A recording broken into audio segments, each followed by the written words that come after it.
திரைப்பட நடிகர் மற்றும் தயாரிப்பாளர் திரு J.M. பஷீர் அவர்களை பேச வைக்கிறோம்.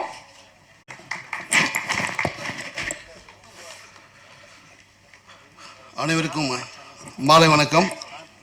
இன்னைக்கு ஜென்சி எழுதியிருக்கிற இந்த புத்தகத்தை எல்லாரும் பேசிட்டு இருக்காங்க. எனக்கு நாஞ்சிலானுடைய பேச்சை கேட்கலான்னு தான் ரொம்ப ஆசையாக இருக்கு. ஏன்னா இப்போ எல்லாம் பேசுகிறப்ப ஒரு நோட்ஸ் எடுத்துருந்தார். நானும் முஸ்தபாவாக தான் பேசினேன், எம்எல்ஏவும். முதல்ல இங்கே அழைப்பை ஏற்று வருகை தந்திருக்கின்ற என்னுடைய நண்பர், தமிழ்நாடு முஸ்லீம் லீக் கூடிய தலைவர் நிறுவனர் முஸ்தபா அவர்களையும், அண்ணன் நாஞ்சில் சம்பத் அவர்களையும், இன்றைக்கி சிங்கப்பெண் ஆட்சி நடத்தி கொண்டிருக்கின்ற மாண்புமிகு தமிழக முதல்வர் சி ஜோசப் விஜய் அவர்களின் வழியில் இன்னைக்கு ஒரு சிங்கப்பெண்ணா இன்னைக்கு இந்த புத்தகத்தை அவங்க வெளியிட்டிருக்காங்க. இந்த புத்தகத்தை பற்றி நானும் இயக்குனர் அரவிந்தராஜ் சாரும் பேசிட்டு இருந்தேன் ஏஎம் ஸ்டுடியோவில். அவர் இந்த புத்தகத்தை பற்றி எல்லாம் கிட்ட சொல்லிகிட்டே இருந்தார். சார் ஆன்மாக்கள் அவங்க பேசுகிறாங்க சார் அப்படின்னாரு. எனக்கு ரொம்ப காமெடியாக இருந்துச்சு. சார் ஆன்மாக்கள் அப்படின்னு பேசுகிறது எப்படி சார் நீங்கள் நம்புறீங்க அப்படின்னு. அது எனக்கு ஒரே ஒரு வார்த்தை சொன்னார் சார். இல்லைங்க, நீங்கள் சினிமாவில் மட்டும் இல்லை, கோயில்லையும் சாமி ஆடுறது நீங்கள் நம்புறீங்களான்னாரு. சார் அதை பார்த்துருக்கேன், நம்புகிறேன் சார். அப்போனா இதே நீங்கள் நம்பி தான் ஆகணுன்னாரு. அதனால் நிச்சயமாக இந்த புத்தகத்தை நான் நம்புகிறேன். எங்களை அழைப்பை ஏற்று வந்திருக்கிற அண்ணன் மணிவண்ணன், கீதா மணிவண்ணன் முன்னாள் எம்எல்ஏ அவர்களுக்கும், தயாரிப்பாளர் அண்ணன் பழனி அவர்களுக்கும், இங்கே வந்திருக்கக்கூடிய அனைத்து நண்பர்களுக்கும், திருவள்ளூரில் வந்திருக்க பாஷா அவர்களுக்கும், இளங்கோ அவர்களுக்கும், உயர்நீதிமன்ற வழக்கறிஞர் இருக்கக்கூடிய நண்பர் ராஜேஷ் அவர்களுக்கும், அரவிந்தர் சார் அவருடைய மனைவி அவர்களுக்கும், என் அருமை நண்பன் சவுந்தரராஜ் அவர்களையும் இந்த மாலை வேளையில் இந்த நிகழ்ச்சிக்காக வருகை தந்த தமிழ்நாடு முஸ்லீம் லீக்கினுடைய நிர்வாகிகள் அனைவரையும் வருக வருகன்னு வரவேற்கிறேன். இந்த புத்தகத்தை படிக்கணும்னு ஆவல் ஏற்பட்டிருக்கு. இப்போ அண்ணன் சொன்னார், நான் உனக்கு அடுத்து தான் நான் பேசணும் அப்படின்னாரு. நிச்சயமாக அண்ணனுடைய பேச்சை கேட்க தான் நம்ம எல்லாம் ஆவலாக இருக்கோம். அவருடைய பேச்சு சிறப்பாக இருக்கும். நேரில் கேட்கக்கூடிய வாய்ப்பை கொடுத்ததுக்கு உங்கள் அனைவருக்கும் நன்றி. இந்த விழாவை மிகவும் சிறப்பாக ஏற்பாடு செய்திருக்கின்ற என் உடன்பிறந்த சகோதரர் நசீர் அவர்களுக்கும், நிர்மலா அவர்களுக்கும் இந்த சமயத்தில் நன்றி தெரிவிச்சிருக்கேன். இங்கே பிஆர்ஓ செயல்பட்டிருக்க சாவித்ரி அவர்களுக்கும் ரொம்ப நன்றி. Thank you everybody. நன்றி, வணக்கம். நன்றி. அடுத்தபடியாக தமிழ்நாடு முஸ்லிம் லீக்கின் தலைவர், தமிழக வெற்றி கழகத்தின் மதுரை மத்திய தொகுதியின் சட்டமன்ற உறுப்பினர் ஜனாப் VMS முஸ்தபா அவர்களை அன்போடு பேச அழைக்கிறோம்.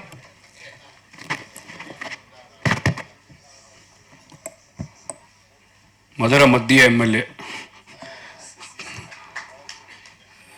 நானும் அம்மா பையன்தான். அம்மா பையனா மாற்றி செய்தி போட்டுற போறீங்க. எங்கள் அம்மாவோட பையன் முசல்மா, அவங்களோட பையன். மாமா அது வேற மாற்றிடுவாங்க மாமா.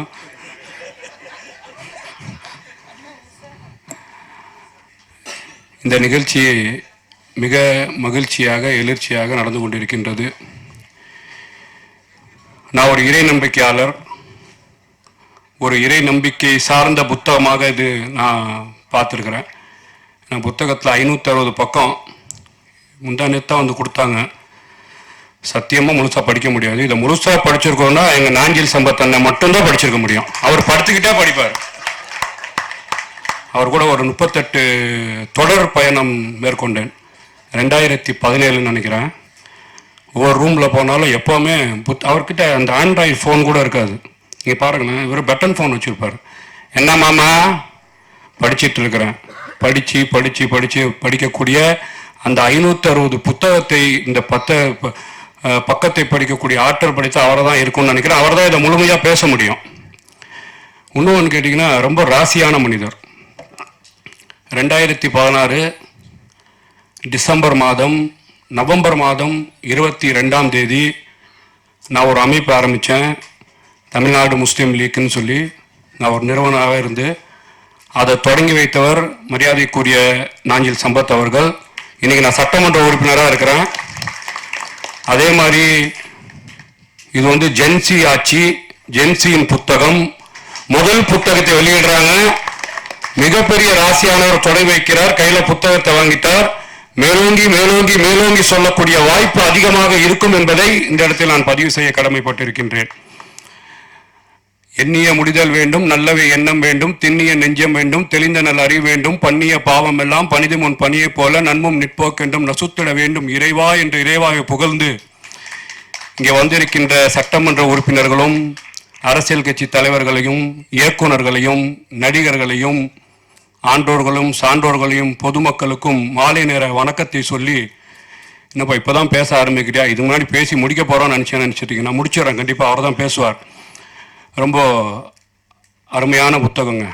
இந்த புத்தகத்தை நான் வந்து ஒரு 68 பக்கம் 67 பக்கம் படித்தேன்னு நினைக்கிறேன்.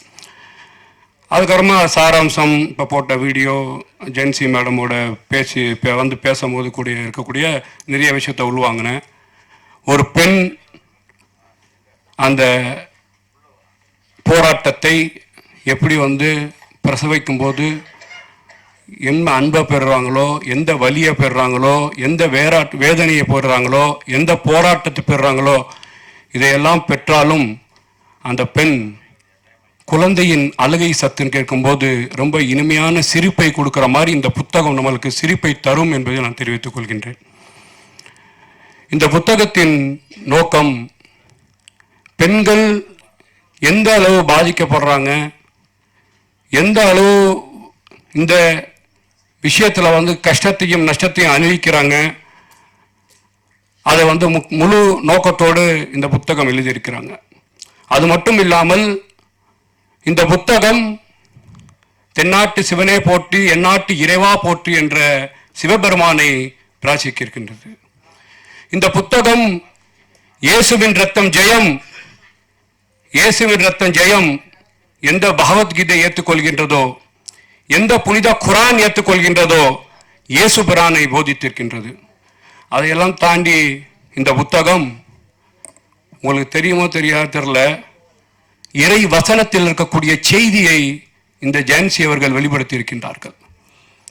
குரான் எதை சொல்கின்றதோ, எதை போதிக்கின்றதோ, எந்த செய்தியை சொன்னதோ, எந்த நற்காரியங்களை புரிந்ததோ, எந்த பெண்களை பாதுகாக்க வேண்டும், தாயின் பாதத்திலே சொர்க்கம் இருக்கின்றது என்று சொன்னது போல எந்த பெண்களை மதிக்குதோ அந்த விஷயத்தை ஒரு ஆண் இல்லாமல் ஒரு பெண் குழந்தை உண்டாக்கி குழந்தை பெற்றெடுக்கிறாள் என்று சொன்னால் இது குரான் சொல்லியிருக்கின்றது.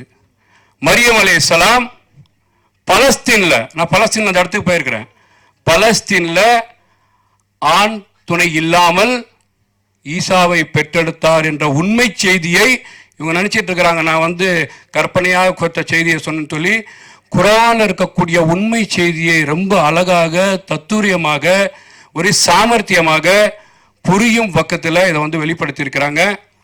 உண்மையாகவே எல்லோரும் இந்த நாட்டின் மன்னர்கள், இங்கே இந்து முஸ்லீம் கிறிஸ்தவர்கள் பௌத்தர்கள் ஜெயினிசர்கள் எல்லோரும் ஒன்றாக இருக்க வேண்டும் என்பதை இங்கே மையமாக வைத்திருக்கின்றன. எல்லாத்தையும் சொல்லியிருக்காங்கல்ல அவங்க, இதை குரானையும் சொல்லியிருக்கிறாங்க, கிறிஸ்தவர் இயேசு பிரானையும் சொல்லியிருக்கிறாங்க, சிவபெருமானையும் சொல்லியிருக்கிறாங்க.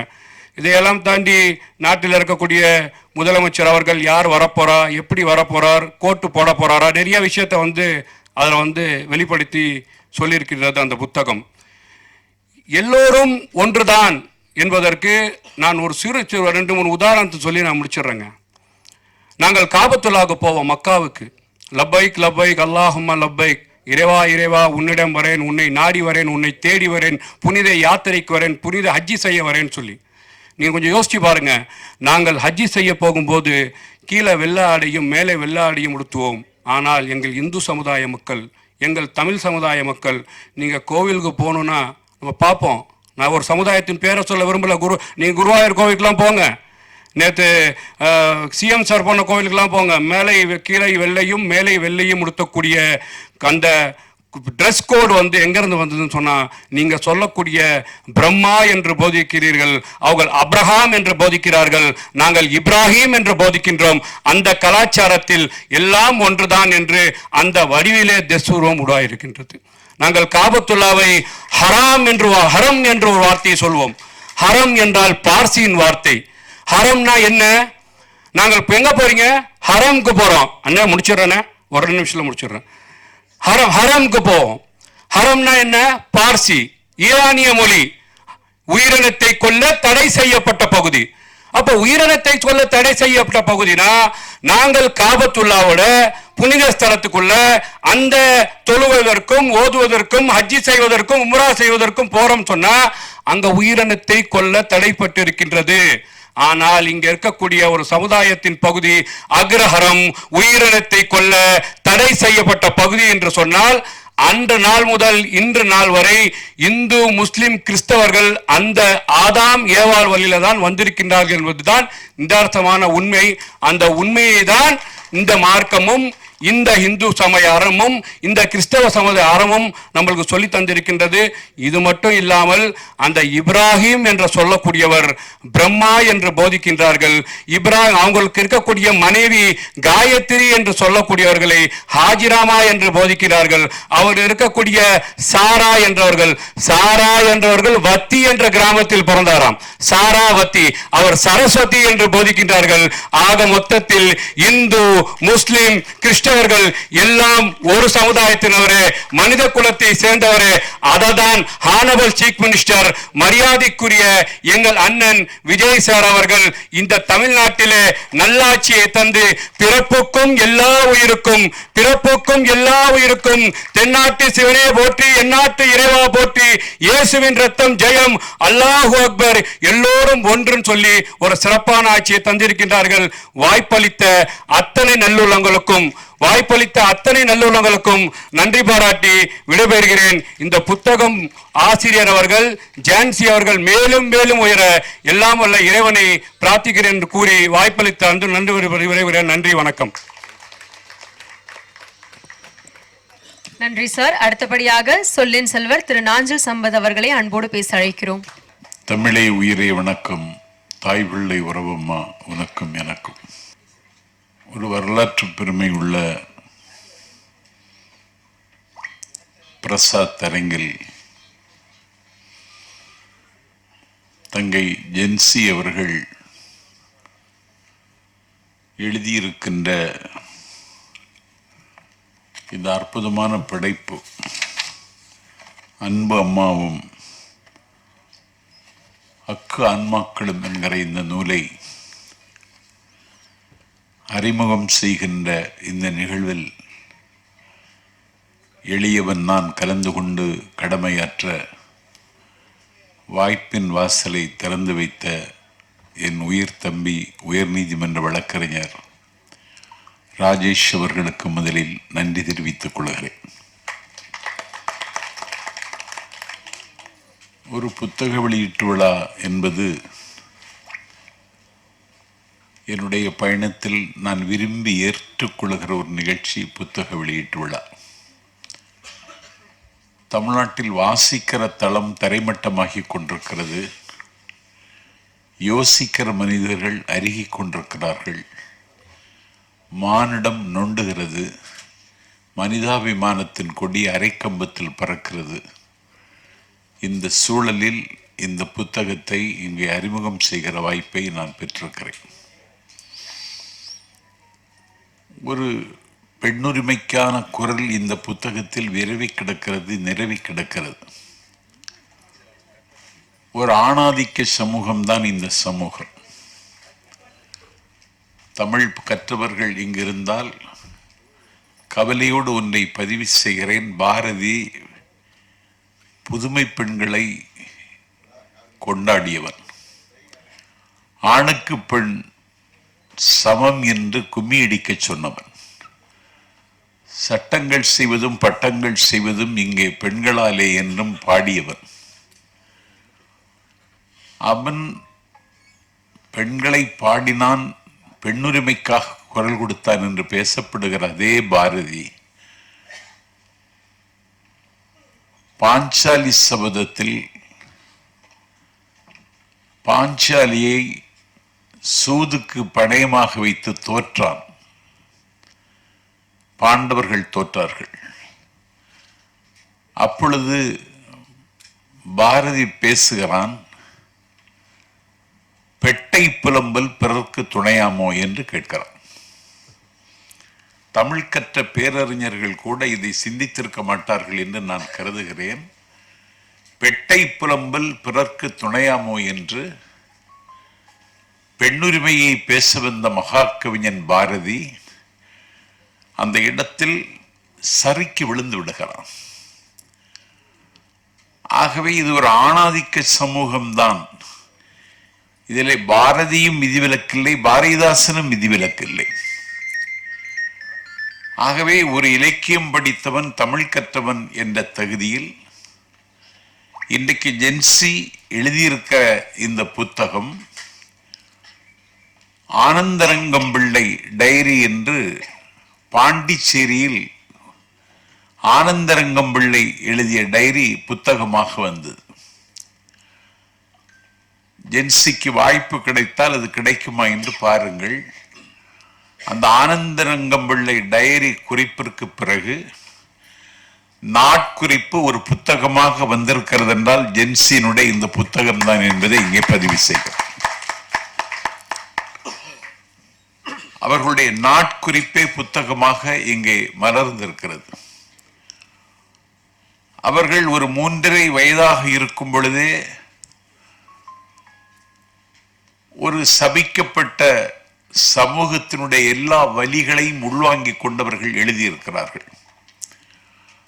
ஆண்களின் மீது அவர்களுக்கு தனித்த கோபம் இருப்பதாக நான் கருதவில்லை. ஆனால் அவர்கள் கொண்ட அந்த பாத்திரத்தில் அவர்கள் அனுபவித்த வலியை, துயரத்தை பதிவு செய்கிற பொழுது இங்கே ஆண்கள் குற்றவாளி கூண்டில் நிறுத்தப்படுகிறார்கள். ஆரியூர்த்தங்கை ஜென்சி இங்கே கண்ணியத்திற்குரிய முஸ்தபா சுட்டிக்காட்டியதை போல இந்த நூல் முழுவதும் ஒரு சமய நல்லிணக்கத்திற்கான சாமரத்தை எடுத்து ஜென்சி வீசியிருக்கிறார்கள். ஒரு ஆணாதிக்க உலகம் என்பதை நான் ஒப்புக்கொண்டாலும் இன்றைக்கு சங்ககாலம் என்கிற தங்க காலத்தில் பெண்கள் படைப்பாளியாக இருந்திருக்கிறார்கள். உலகில் எந்த நாகரிகம் பெற்ற சமூகத்திலும் இந்த பதிவில்லை. நான் ஜென்சிக்கு சொல்கிறேன், சங்ககாலம் என்கிற தங்க காலத்தில் பெண்கள் படைப்பாளியாக இருந்தார்கள். ஆண்களுக்கு நிகராக அவர்கள் அன்றைக்கு கவிதைகள் எழுதினார்கள். சங்க காலத்தில் ஒரு கொடைவள்ளல் இருந்தான், அவனுடைய பெயர் பாரி. மூவேந்தர்கள் முற்றுகையிட்டு பாரி பரம்புமலையை சூறையாடி அன்றைக்கு அவன் கொலைக்களப்பட்டான், கொல்லப்பட்டான் பாரி. பாரி மறைந்ததற்கு பிறகு பாரியினுடைய மகள் அங்கவை, சங்கவை என்று 2 பெண்கள் பாரியினுடைய நினைவு நாளில் அவர்கள் சொல்லுகிறார்கள், நேற்றும் இந்த வானம் இருந்தது, நேற்று எங்கள் குன்றும் இருந்தது, நேற்று அரசு பீடத்தில் எங்கள் தந்தையும் இருந்தார், இன்று இந்த வானம் இருக்கிறது, இந்த வானத்தில் நிலவும் இருக்கிறது, எங்கள் தந்தையும் இல்லை, எங்கள் குன்றும் எங்களிடத்தில் இல்லை, அற்றை திங்கள் அவ்வன் நிலவில் எந்தையுமுடையும் என்று சொல்லி அன்றைக்கு சங்க காலத்தில் 2 பெண்கள் பாடுகிறார்கள். முதல் நாள் போர்க்களத்திற்கு இந்த ஊரை பாதுகாக்க வேண்டிய கடமையை செய்யக்கூடிய தன்னுடைய மணாளன் திரவியம் தேடுவதற்கு திரையிடல் தாண்டி போகிறான். அவன் திரையிடல் தாண்டி போனதான் என்பதை தெரிந்து கொண்டு எதிரிகள் அந்த ஊரை சூறையாடுவதற்கு முற்றுகையிடுகிறார்கள். இந்த ஊரை காப்பாற்ற வேண்டிய கடமைக்கு தலைமை தாங்குகிற கடமன் ஊரில் இல்லை. இந்த நேரம் இந்த தொட்டில் மண்ணை கவர எதிரிகள் வந்திருக்கிறார்கள் என்று கருதி காலத்தால் மூத்த தன்னுடைய வயது முதிர்ந்த தந்தையை போர்க்களத்துக்கு அனுப்புகிறாள் ஒரு பெண். அவர் எதிரிகளோடு சண்டையிட்டு அவர்களோடு தாக்கு பிடிக்க முடியாமல் போர்க்களத்திலே இறந்து விடுகிறார். மனச்சாட்சியற்ற எதிரிகள் அடுத்த நாளும் போர் முரசு ஒலிக்கிறார்கள். மீண்டும் மண்ணை கவருவதற்கு படைகளோடும் பரிவாரம் கொண்டும் வருகிறார்கள் என்பதை அறிந்து கொண்ட அவள், நேற்று தந்தை இழந்தவள் இன்றைக்கு தன்னுடைய மூத்த தமையனை போர்க்களத்துக்கு அனுப்புகிறாள். அவனும் எதிரிகளோடு சண்டையிட்டு தாக்கு பிடிக்க முடியாமல் போர்க்களத்தில் இறந்து விடுகிறான். 3வது நாளும் போர் முரசம் ஒலிக்கிறது. மண்ணை காப்பாற்ற வேண்டிய கணவன் ஊரில்லாத நேரத்தில் 1000 கனவுகளோடு கல்யாணத்திற்கு காத்திருந்த தன்னுடைய வாலிப தம்பியை போர்க்களத்துக்கு அனுப்புகிறாள். அந்த வாலிப தம்பியும் போர்க்களத்துக்கு போகிறான், எதிரிகளோடு சண்டையிடுகிறான், சமர் செய்கிறான். ஆழ்வலியும் தோல்வலியும் உள்ள அவன் எதிரிகளோடு தாக்கு பிடித்து நின்று களமாடுகிறான், ரத்தம் சிந்துகிறான். நிராயுத பாணியாக ஆயுதம் இல்லாமல் போராடி அவனும் அந்த களத்திலே கொல்லப்படுகிறான். தம்பியும் இறந்து போனான். என் பெருமைக்குரியவர்களே, மீண்டும் போர் முரசு ஒலிக்கும் நாளைக்கு ஒலித்தால் என்ன செய்வது என்ற கவலையோடு இருக்கிறாள். அதிகாலை நேரம் கடல் தாண்டி போன கணவன் வந்து வீட்டு கதவை தட்டுகிறான். அவள் அழுது கொண்டிருக்கிறாள், கண்ணீரும் கம்பரையுமாக இருக்கிறாள். ஒரு சோக சித்திரமாக இருக்கிற தன்னுடைய காதல் மனைவியை பார்த்து, உனக்கு என்ன ஆயிற்று, ஏன் இப்படி சோகமாக இருக்கிறாய் என்று கேட்ட பொழுது, இந்த மண்ணை காப்பாற்ற வேண்டிய கடமை மறந்துவிட்டு நீ பொருள் தேடுவதற்கு, திரவியம் தேடுவதற்கு திரைகடல் தாண்டி போனாய். இந்த தொட்டில் மண்ணை கைப்பற்றுவதற்கு எதிரிகள் படையெடுத்தார்கள். அதை காப்பதற்கு என்னுடைய தந்தையை போர்க்களத்திற்கு அனுப்பினேன், தமையனை போர்க்களத்திற்கு அனுப்பினேன். கல்யாணத்திற்கு காத்திருந்த கனவுகளோடு இருந்த தம்பியை போர்க்களத்திற்கு அனுப்பினேன். 3 பேரும் போர்க்களத்திலேயே செத்து போனார்கள். நான் இப்பொழுது கண்ணீரோடு இருப்பதற்கு காரணம், மாற்றார் எப்போது வருவார்கள் என்று தெரியாது என்று இருக்கிற பொழுது நீ வந்திருக்கிறாய் என்று சொன்ன பொழுது அவளுடைய கன்னத்தில் படிந்த கண்ணீரை துடைக்கிறான். மாற்றார்கள் போர் முரசு கொட்டுகிறார்கள். அவள் கன்னத்தில் முத்தமிடுத்து விட்டு, உன்னுடைய தமையனுக்கும் தந்தைக்கும் தம்பிக்கும் நேர்ந்த கதி எனக்கு நேராது, சிறுக்களம் சென்று வருவேன், வென்று வருவேன் என்று சொல்லிவிட்டு போகிறான். அவனும் போர்க்களத்தில் செத்து போகிறான். கடைசியில் கணவன் இறந்தான், தந்தை இறந்தான், தமையன் இறந்தான், தம்பி இறந்தான். மீண்டும் மாற்றார்கள் மீண்டும் போர் முரசு ஒலித்து அந்த மண்ணை கபலீகரம் செய்ய வருகிற பொழுது 5 வயது பிஞ்சு குழந்தைக்கு அவனுடைய பரட்டை தலையை நீவி, பார் மயிர் குடுமி அவன் தலையில் எண்ணெய் நீவி, வெள்ளி ஆடை உடுத்தி அவன் கையிலே வேலை கொடுத்து, சென்று வா மகனே, வென்று வா என்று சொல்லி 5 வயது பையனை போர்க்களத்துக்கு அனுப்பிய புறநானூற்று தாயை சங்க இலக்கியம் சித்தரிக்கிறது. ஆகவே அந்த நாளிலேயே நமக்கு பெண்களுக்கு இந்த குணம் இருந்தது தமிழகத்தில். ஆகவே படைப்பாளிகளிலே பெண்கள் தனி ரகம் அல்ல, சங்ககாலத்தில் இருந்து அது இருந்துதான் வந்திருக்கிறது. இப்பொழுது ஒரு ஆணாதிக்க சமூகத்தில் ஒரு பெண் தன்னை நிலைநிறுத்துவதற்கு அவள் நிறைய போராட வேண்டியிருக்கு என்பதை நான் ஒத்துக்கொள்கிறேன். எனக்கு ஒரு ஆச்சரியம், படைப்புலகத்தில் ஒரு பெண் ஒரு புதிய அத்தியாயத்தை இங்கே தொடங்கி இருக்கிறார். நிறைய எழுத்தாளர்கள் நான் படித்திருக்கிறேன். லட்சுமியிலிருந்து, அனுத்தமாவிலிருந்து, கோதை நாயகியிலிருந்து, நான் தமிழில் இருக்கிற எல்லா பெண்கள், இன்றைக்கு இருக்கிற அம்பை, எல்லாவரையும் நான் படித்திருக்கிறேன். எல்லா நூல்களையும் விட இந்த நூல் வித்தியாசமாக இருப்பதற்கு காரணம், அவர்கள் கதை எழுத வேண்டும் என்பதற்காகவே எழுதினார்கள். ஆனால் ஜென்சி ஒரு வதையை பதிவு செய்ய வேண்டும் என்பதற்காகவே எழுதினாள். அதனால் இந்த புத்தகம் மதிப்பு கொடுக்கிறது. இதை சுவாரஸ்யமாக கொண்டு போக வேண்டும் என்று ஜென்சி நினைக்கவில்லை. நித்தமும் நாட்குறிப்பு எழுதுகிறவன் என்ற தகுதியில் உங்களுக்கு சொல்லுகிறேன், இது ஒரு மிகப்பெரிய ஆவணம். நான் நண்பர் முஸ்தபாவுக்கு வைக்கிற வேண்டுகோள், இந்த புத்தகத்தை பள்ளி கல்வித்துறை அமைச்சர் நண்பர் ராஜ்மோகனை அணுகி, தமிழ்நாடு முழுவதும் இருக்கிற எல்லா நூலகங்களும் இந்த புத்தகம் இடம்பெறுவதற்கு, இந்த வெளியீட்டு விழாவுக்கு வந்திருக்கிற நீங்கள் ஏற்பாடு செய்ய வேண்டும். ஏனென்றால் ஒரு படைப்பவனை ஊக்கமளிப்பது என்பது அதுதான். ஒரு ஆணாதிக்க சமூகத்தில் இப்படி ஒரு படைப்பு இந்த நூற்றாண்டில் 2026 வந்திருக்கிறது. இது எல்லா பெண்களும் படிக்க வேண்டும். பெண்கள் இப்பொழுது படிப்பதில்லை, எல்லோரும் தொலைபேசியில் தொலைந்து கொண்டிருக்கிறார்கள். கையிலே ஒரு ஆண்ட்ராய்டு போன், அதுதான் அவர்களை இயக்குகிறது. எல்லோரும் இன்றைக்கு தொலைக்காட்சியிலே தொடர் பார்த்து கொண்டிருக்கிறார்கள். எல்லா வீட்டிலும் குழப்பங்கள் நிலவுவதற்கு காரணமே இந்த தொலைக்காட்சி தொடர் தான். நாஞ்சில் சம்பத் மிகுந்த கவலையோடு சொல்லுகிறேன், இந்த சமூகத்தில் பெண்களுக்கு பொறுப்பு அதிகம், ஆண்களுக்கு இல்லையான்னு கேட்டா இல்லை. நாஞ்சில் சம்பத் என்கிற எனக்கு தாயாக வேண்டும் என்று ஒரு ஆசை இருக்கிறது. வாய்ப்பு இருக்கா? நான் குழந்தை பெற்றுக்கொள்ள முடியுமா? சாத்தியமில்லை. இல்ல, ஆராய்ச்சி பண்ணது முடியும்.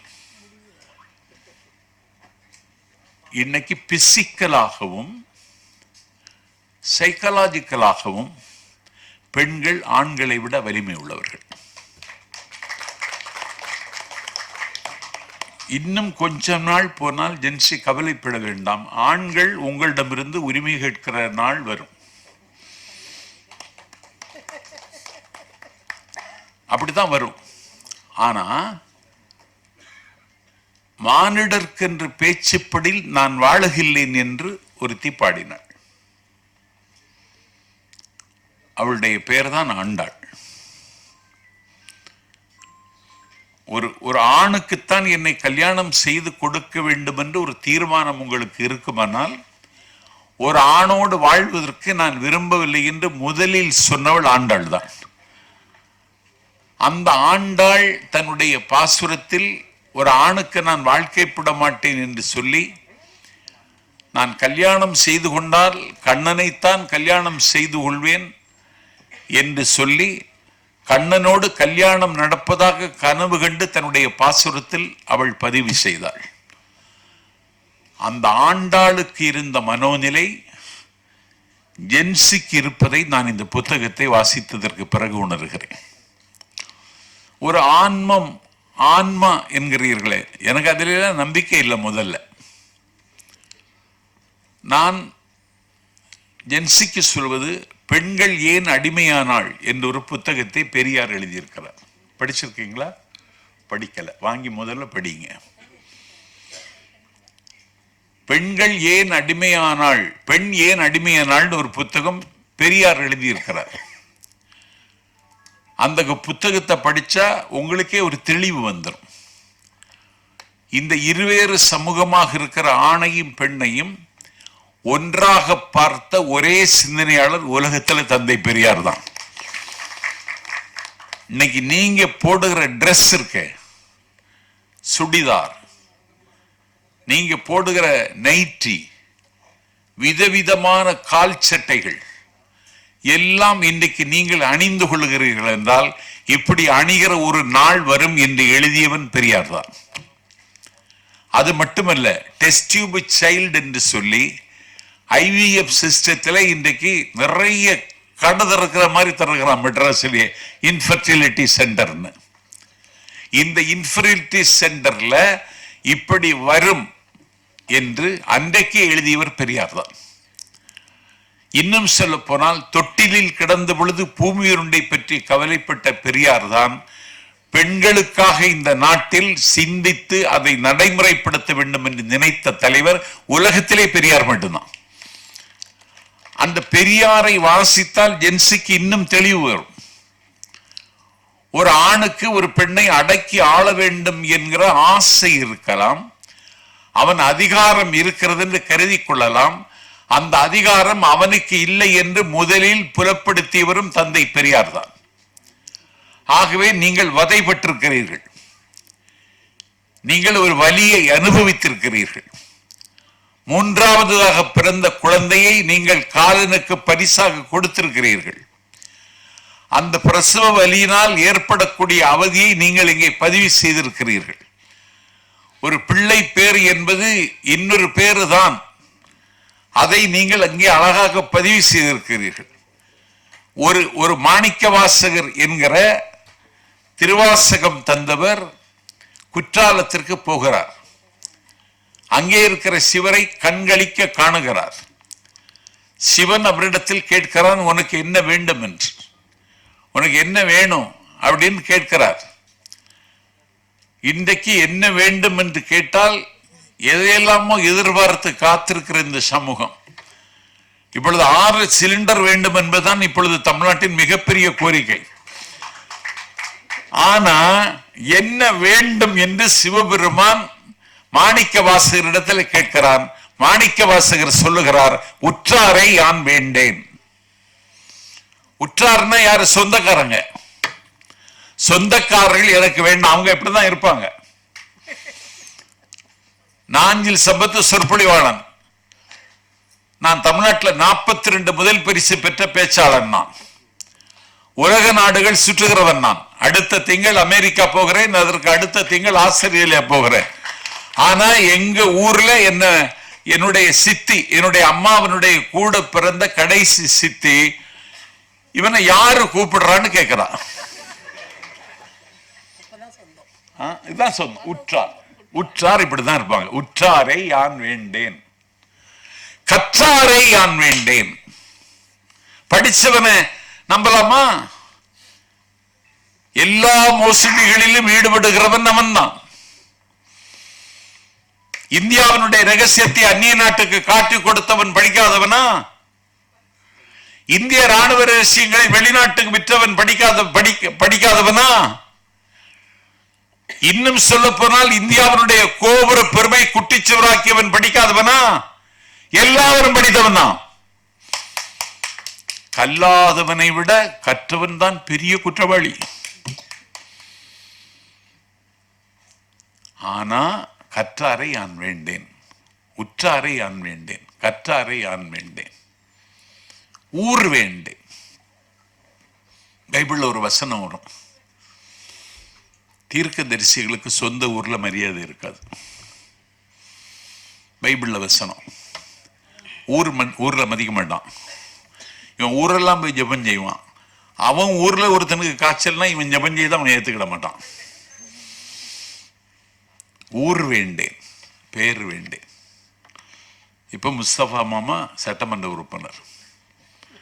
இந்த பேர் நிக்கும்னு நினைக்கிறீங்களா? ஏன்னா முன்னாள் உங்க தொகுதியில் இருந்த எம்எல்ஏ ஊரை விட்டே ஓடிட்டான்.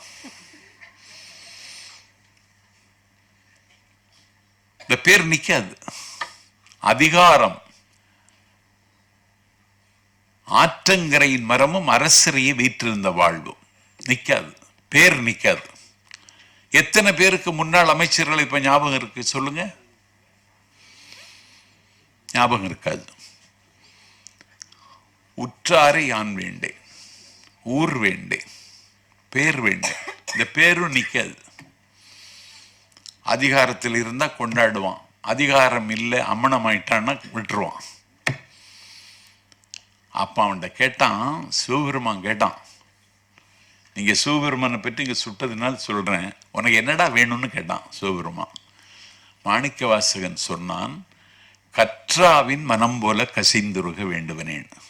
நீங்க பிரசவலியை பதிவு பண்ணியிருக்கீங்களே, மாணிக்க வாசகன் சிவபெருமான் சொல்றான், கற்றாவின் மனம் போல கசிந்துருக வேண்டுவனே. கற்றாவின் சொன்னா, நான் பள்ளியில் படிக்கிற காலத்துல எங்க வீட்டுல 3 பசு நின்றுச்சு.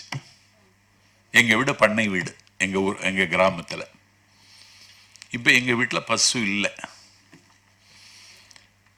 இப்ப என்னுடைய பேரனுக்கு கவுன்னு எழுதி கொடுக்கறாங்க. கவுன்னா பசுன்னு அவனுக்கு இன்னும் தெரியாது. COW கவுன்னு தான் தெரியும். ஆனா இந்த பசுவைத்தான் கவுன்னு சொல்றாங்கன்னு அவனுக்கு தெரியாது. அன்னைக்கு எங்க வீட்டுல 3 பசு நின்றுச்சு, பால் கறந்தது. அந்த பசு சூலுறும், அதற்கு குழந்தை பேரு நடக்கிற ஒரு நாள் வரும். எங்க அம்மா ரொம்ப விழித்து கொண்டே இருப்பார்கள். பசுவை ஒரு தரையில கட்டி போட்டுட்டு அது வலியால துடிப்பதை உணர்ந்து கொள்கிற என்னுடைய தாய் அந்த பசுவுக பக்கத்திலே போய் நிற்பாங்க. அந்த தரையை சுற்றி அந்த பசு சுற்றி கொண்டே வரும். அம்மானு கத்தும், இப்படி உட்காரும் எழும், உட்காரும் எழும். பசுவினுடைய கண்களின் முனையில் கண்ணீர் இருக்கும். அம்மானு அழுது கொண்டே இருக்கும். 7 மணி நேரம் எங்கள் அம்மா அந்த பசுவின் பக்கத்திலே நிற்பார்கள். அது குழந்தை ஈனும், குழந்தை கீழே வந்து விழும்.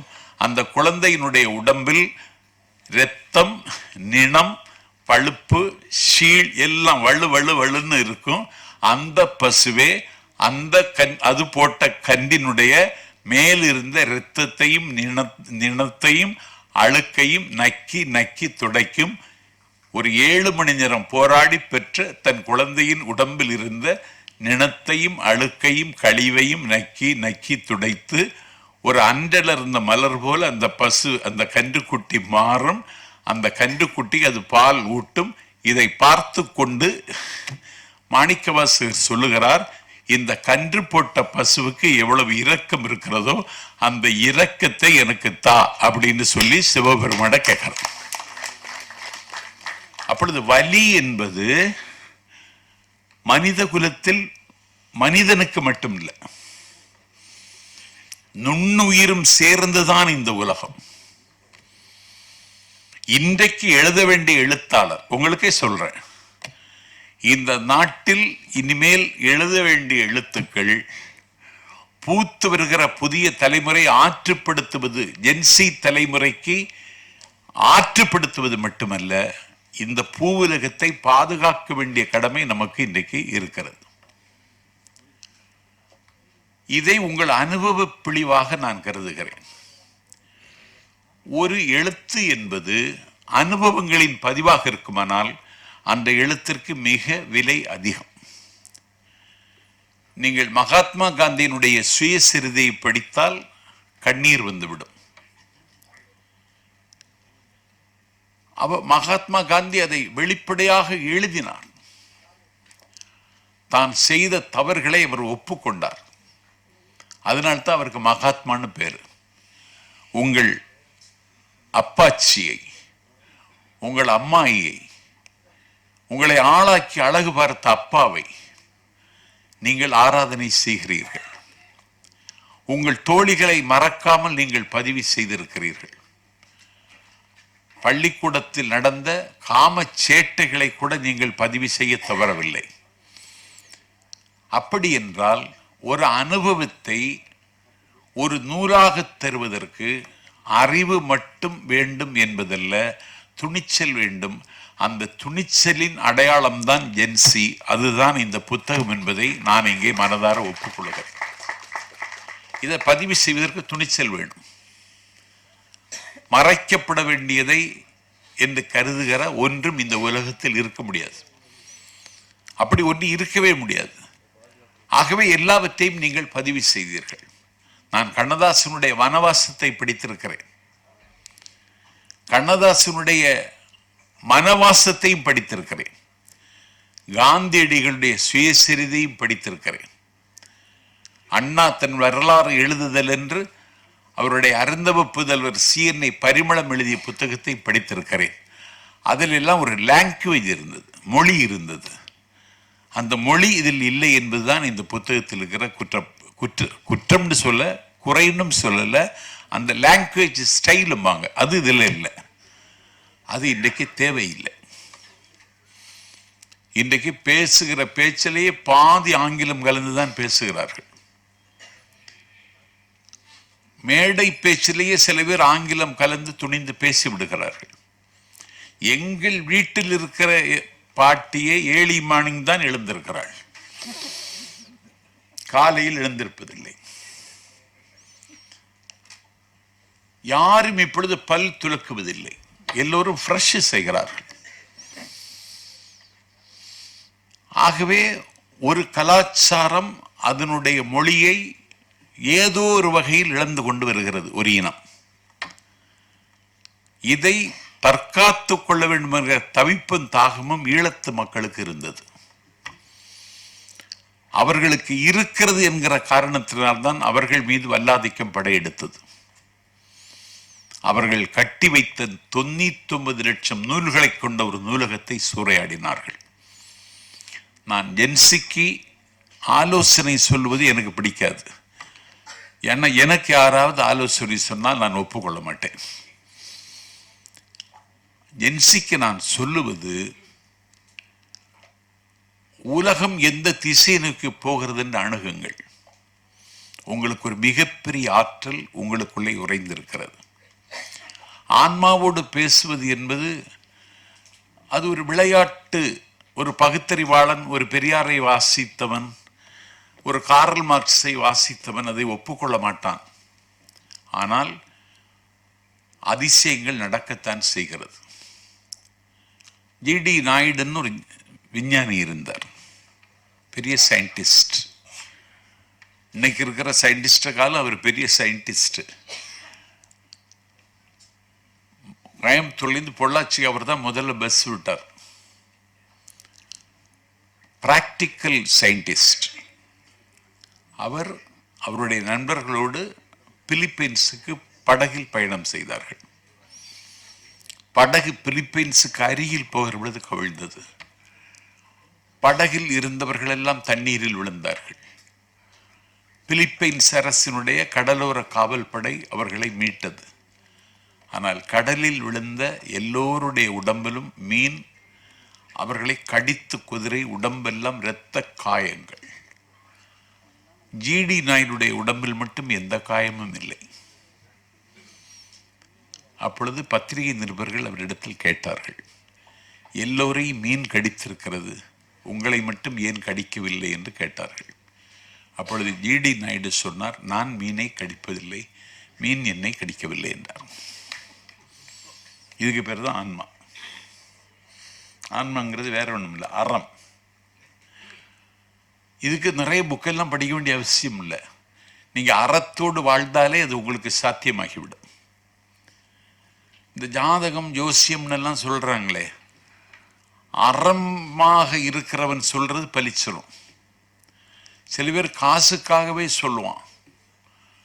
அதல்ல, ஒரு ஆன்மா என்று சொல்லுவது விவரிக்க முடியாத, இந்த பிரபஞ்சத்தில் சுட்ட முடியாத ஒரு அடையாளம்.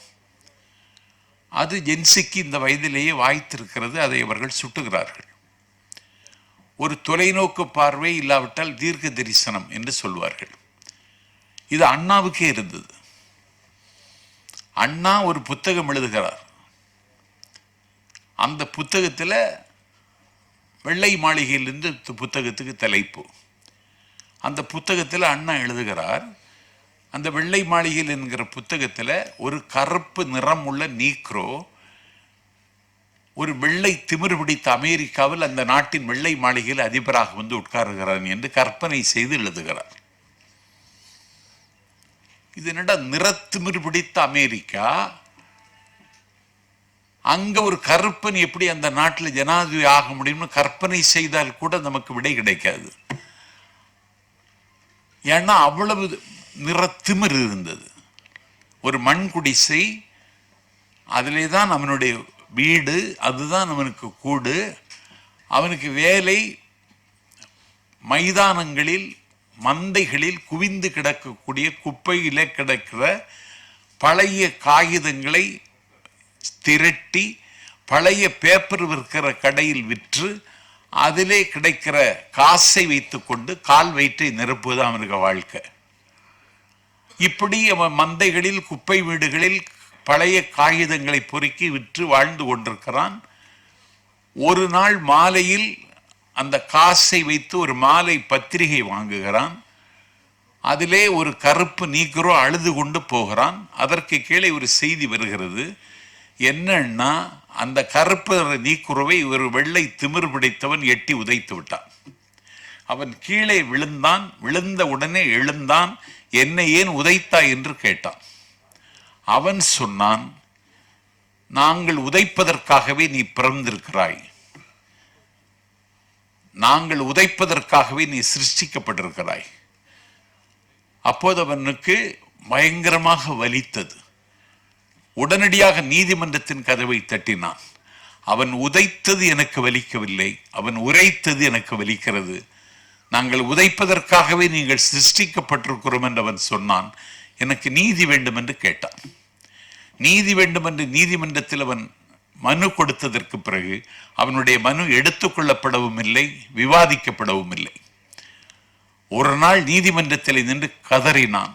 எனக்கு பிறகு போட்ட மனுக்கள் விசாரணைக்கு எடுத்துக்கொள்ளப்பட்டிருக்கிறது, ஆனால் என்னுடைய மனு ஏன் கண்டுகொள்ளப்படவில்லை என்று கேட்ட பொழுது அந்த நீதிபதி ஆசனத்தில் இருந்த வெள்ளைக்கார நீதிபதி சொன்னான், இங்கே மனிதர்களினுடைய மனுக்கள் மட்டுமே விசாரணைக்கு எடுத்துக்கொள்ளப்படும் என்று. நீதிமன்றமே அவனை மனிதனாக ஒப்புக்கொள்ளவில்லை. என்னை நீதிமன்றமே நிராகரித்து விட்டதென்று நீதிமன்றத்தின் கீழே இறங்கி அழுது கொண்டே போகிறான் சாலையில். பானைக்கே பசிக்கலாமா, விசிறிக்கே வியர்க்கலாமா? வேரிலே கொண்டு போய் விழுது வெந்நீரை ஊற்றலாமா? நகத்தை செதுக்கி அழுக்கை அகற்ற வேண்டிய கத்தரிக்கோல் வேடிக்கை பார்க்கலாமா? தாய்ப்பாலே நஞ்சாகலாமா? காற்றாடியே கத்தியாகலாமா என்று கதறிக்கொண்டு போகிறான். இது மாலை பத்திரிகையில் வந்தது. அதை படித்தான். படித்த அந்த குப்பை பொறுக்கி பேப்பர் பொறுக்கி வாழ்ந்தவன் படித்துவிட்டு, oh my god, if I got a chance, ஓ கடவுளை, எனக்கு ஒரு வாய்ப்பு கிடைக்குமானால் ஐ ஹேட் இட், இந்த கொடுமையை உடைத்து நொறுக்குவேன் என்று சபதம் எடுத்தான். 17 முறை தோற்றான். 17 முறை கீழே விழுந்தான். 18வது முறை எழுந்தான். 18வது முறை அமெரிக்காவின் அதிபராக முடிசூட்டப்பட்டான். அவனுடைய பேர் தான் ஆபிரகாம் லிங்கன். இவ்வளவு நிறத்திமிர் தாண்டவமாடிய அந்த அமெரிக்காவில் வெள்ளைக்காரன் மட்டுமே அந்த ஆசனத்தில் அமர முடியும் என்கிற நிலை இருந்த நிலையில், தமிழ்நாட்டில் காஞ்சிபுரத்தில் பிறந்த ஒருவர் ஒரு கற்பனை செய்து ஒரு புத்தகம் எழுதினார். வெள்ளை மாளிகையில் ஒரு கருப்பு ரீக்குர் அங்கே அதிபராக முடியும் என்று எழுதினார். நான் மிகுந்த பெருமையோடு சொல்லிக் கொள்கிறேன், பாரக் ஹுசைன் ஒபாமா ஒரு கருப்புற நீக்கிறோ அமெரிக்காவில் நம்முடைய காலத்தில் ஜனாதிபதியாக இருந்தான். ஆகவே ஆன்மா என்பது இதுதான். இப்படி ஒரு தலைவன் எழுதினான், அது இந்த நாட்டில் நடந்தது. ஆகவே அந்த பலம் என்னுடைய தங்கை ஜென்சிக்கு இருக்கிறது என்பதை இங்கே பதிவு செய்திருக்கிறாள். லூசு பெண்ணுன்னா அது ஒரு கொச்சையாக நான் கருதவில்லை. நிறைய வீடுகளில் மனைவியை லூஸ் என்று நினைக்கிற கணவர்களை நான் பார்த்திருக்கிறேன். லூஸ் என்பது அன்பின் வெளிப்பாடு. லூஸ் என்பது அன்பின் நிகழ்ச்சி. லூஸ் என்பது அன்பினுடைய பரிணாமம். ஆகவே நீங்கள் லூசு பெண்ணாக இருந்தாலும், நீங்கள் ஜென்சியாக இருந்தாலும், இந்த சமூகத்தில் நடைபெறுகிற அநியாயங்களை, அவலங்களை, பெண்ணுக்கு எதிராக நடைபெறக்கூடிய கொடுமைகளை, ஆணாதிக்கத்தினுடைய ஆணவத்தை இந்த நூலில் ஒரு நாட்குறிப்பு என்கிற பெயரால் பதிவு செய்திருக்கிற இது தமிழுக்கு புதிது. புத்தகங்களை தொடர்ந்து வாசிக்கிற வாழ்க்கை ஏற்றுக்கொண்ட எனக்கு இந்த புத்தகம் புதிது. நான் நிறைய படிக்க முடியாத புத்தகங்களெல்லாம் எடுத்து படிக்க ஆரம்பிப்பேன். பொருள் புரியாத புத்தகங்களை எடுத்து படிக்க ஆரம்பிப்பேன். இந்த புத்தகத்தை படித்ததற்கு பிறகு ஜென்சிக்குள் ஒரு ஆச்சரியம் இருக்கிறது. ஜென்சிக்குள் ஒரு ஆற்றல் அவரை இயக்குகிறது. ஜென்சிக்குள் ஒரு புதிய தாகம் அவரை புடம்போட்டிருக்கிறது. ஜென்சிக்குள் அவரை வாழ வைத்து கொண்டிருப்பது அவரது வைராக்கியம். இந்த வைராக்கியம் வாழ்க. இந்த நூலை எழுதியிருக்கிற ஜென்சி இன்னும் பல படைப்புகளை இதுபோலவே தருக. ஏன்னா லாங்குவேஜ் ஸ்டைல் மாறிடுச்சு. நேற்றுக்கு இருக்கிற லாங்குவேஜ் இன்னைக்கு இல்லை. நான் மட்டும்தான் இப்போ தமிழ் பேசிகிட்டு இருக்கேன் மேடையில். தமிழ்நாட்டில் வேற யாரும் பேசுறது இல்லை. இப்போ எல்லாரும் என்ன சொல்கிறேன்னு, இவன் செத்த பிறகு இன்னும் யார் பேசுவாங்கிறான். நல்லதுக்கு சொல்கிறானா ஒன்றும் எனக்கு தெரியலை. அதனால் எழுதுங்கள், இன்னும் உங்கள் பதிவுகளை எழுதுங்கள். இன்னும் உங்களை பதிவுகள் எழுதுங்கள்னு சொன்னால் அவ்வளோ அவலம் இன்னும் இருக்கு. சிங்கப்பெண் அதிரடிப்படையால் மட்டுமே தீர்க்க முடியுகிற காரியம் இல்லை. இது ஜென்சியாலும் தீர்க்க வேண்டிய காரியங்கள் நிறைய இருக்கின்றன. அந்த வகையில் உங்கள் பாதைகள் விரியட்டும், உங்கள் பயணம் தொடரட்டும். இந்த நூலை நான் பக்கம் பக்கமாக படித்து சொல்றதுக்கு தேவையில்லை. நூல் விமர்சனம் என்று சொல்லி ஒரு தனியாக ஒரு நிகழ்ச்சி வைத்தால் அந்த காரியத்தை மேற்கொள்வதற்கும் நான் தயார் என்பதை சொல்லி விருப்பமில்லாமல் விடைபெறுகிறேன். நன்றி, வணக்கம். இறைவனுக்கு நன்றி, இயற்கை அன்னைக்கு நன்றி, என்னை பெற்ற தாய் தந்தைக்கும் என் குல தெய்வத்துக்கும் என் குல மூதாதையர்களுக்கும் நன்றி கூறி என் உரையை தொடங்குகிறேன். மேடையில் அமர்ந்திருக்கும் அனைத்து அன்பு உள்ளங்களுக்கும் என் மிக்க நன்றி. அரங்கிற்கு வந்திருக்கும் அனைத்து அன்பு உள்ளங்களுக்கும் என் மிக்க நன்றி. மீடியா நண்பர்களுக்கும் பத்திரிகை நண்பர்களுக்கும் மிக்க மிக்க நன்றி.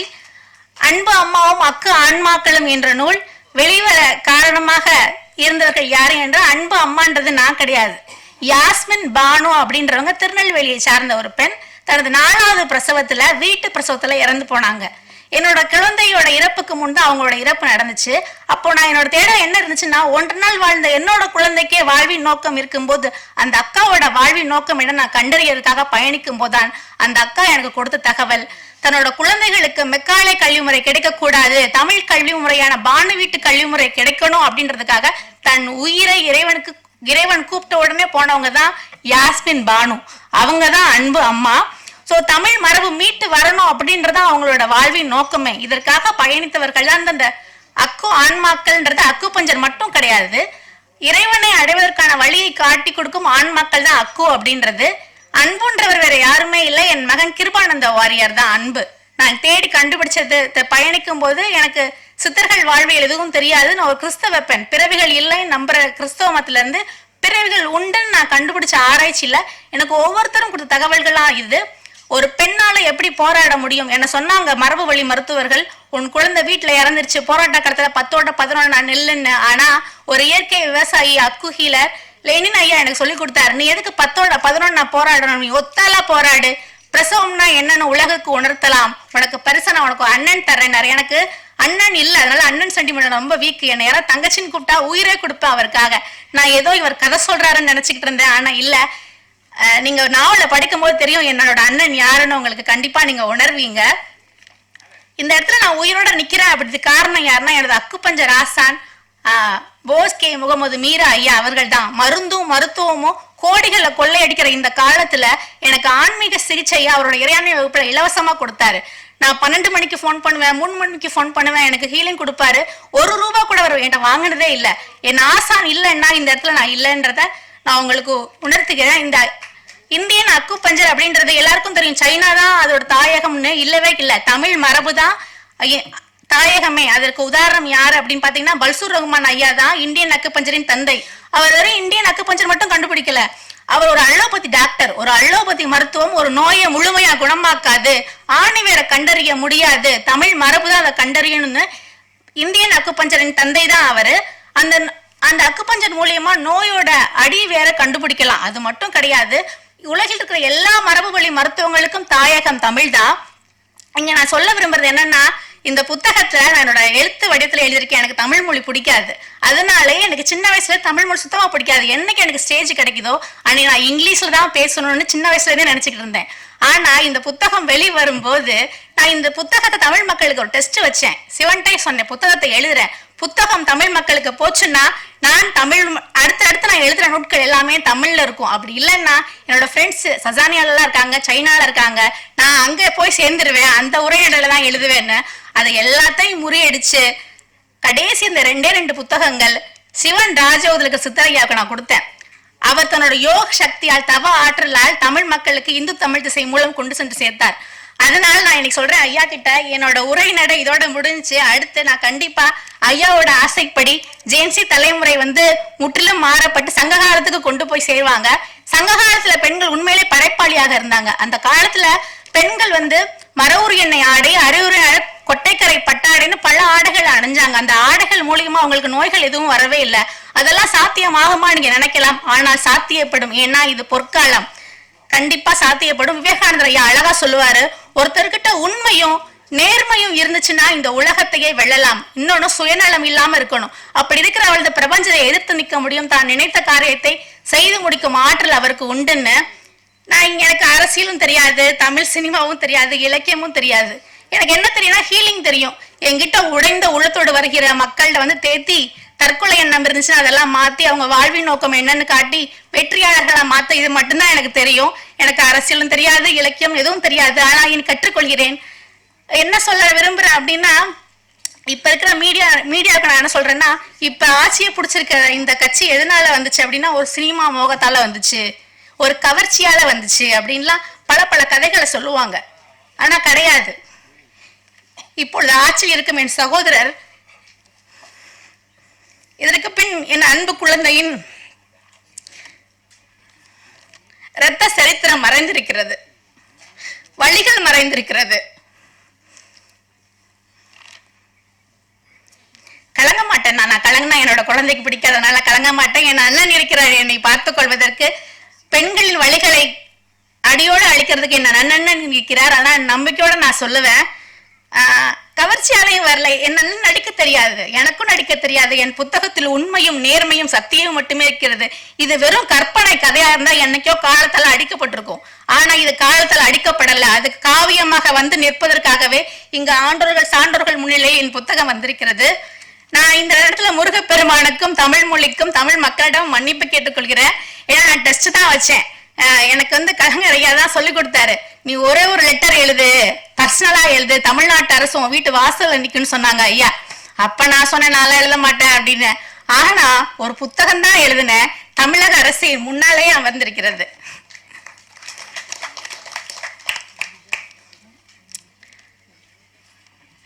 நான் சினிமா வந்து எனக்கு சினிமா துறை முன்னாடி எல்லாம் பிடிக்காது சுத்தமா. ஆனா எங்க அப்பா என்ன செய்வாங்க, 4 பக்கத்து டைலாக் எழுதி கொடுத்தாலும் வசனம் அப்படியே பயங்கரமா பேசுவாரு. எனக்கு இங்க வந்து நான் இந்த வீடியோ எடுக்கும் போதே பல டேக்கு போய்கிட்டே இருந்துச்சு.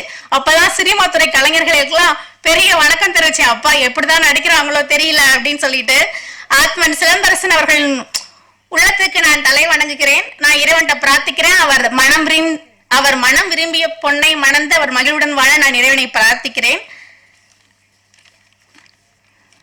ஒரே ஒரு குட்டி கதையோட நான் என்னோட நன்றி உரையை முடிச்சுக்கிறேன், என்னோட ஏற்புரையை முடிச்சுக்கிறேன். மகா பெரியவா அவங்க எல்லாருக்குமே தெரியும். ஐயா ஒரு நாள் வந்து மரத்துக்கு அடியில சத்சங்கம் எடுத்துட்டு இருந்திருக்காரு. அப்ப மரத்துக்கு மேல காக்கைகள் கத்திக்கிட்டே இருந்திருக்கு. அதையே கூர்ந்து கவனிச்சுட்டே இருந்திருக்காரு.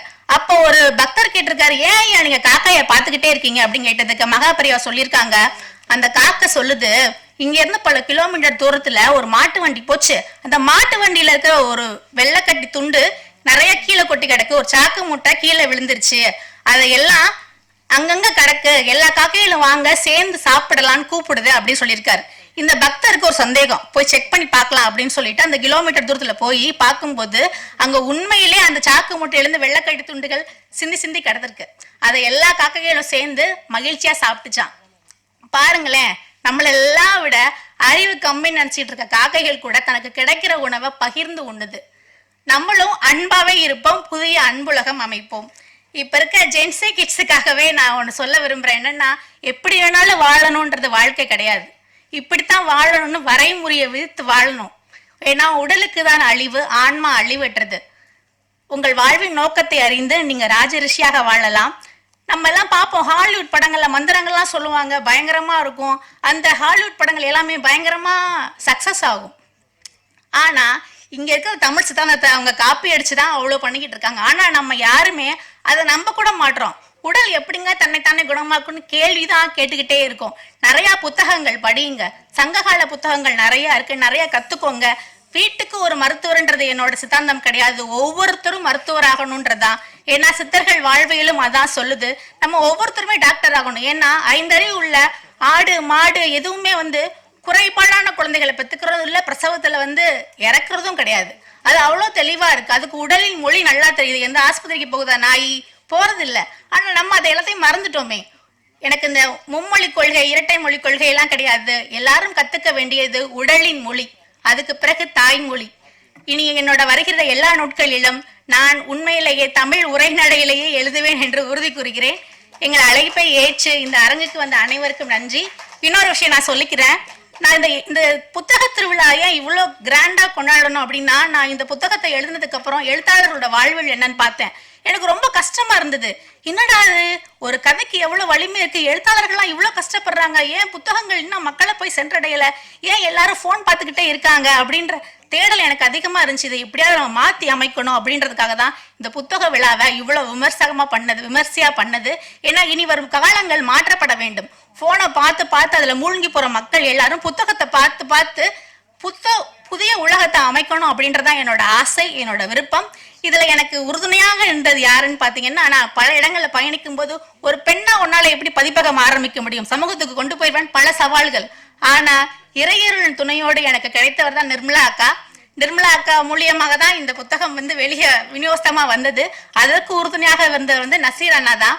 நசீர் அண்ணா இல்லைன்னா இந்த புத்தகம் இந்த இடத்துல வந்து நினைக்க வாய்ப்பே இல்லை. நான் தோண்டு போனப்பெல்லாம் நசீர் அண்ணா என்ன உடன் பிறந்த சகோதரியா நினைச்சு என்னை தேற்றினாரு. நிர்மலா அக்காவும் சாதாரண ஆள் கிடையாது. என்னோட பிரசவ வழி போல அவங்களும் பல இடர்பாடுகளை சந்தித்தவர் ஒரு உறுதியான பெண்மணி.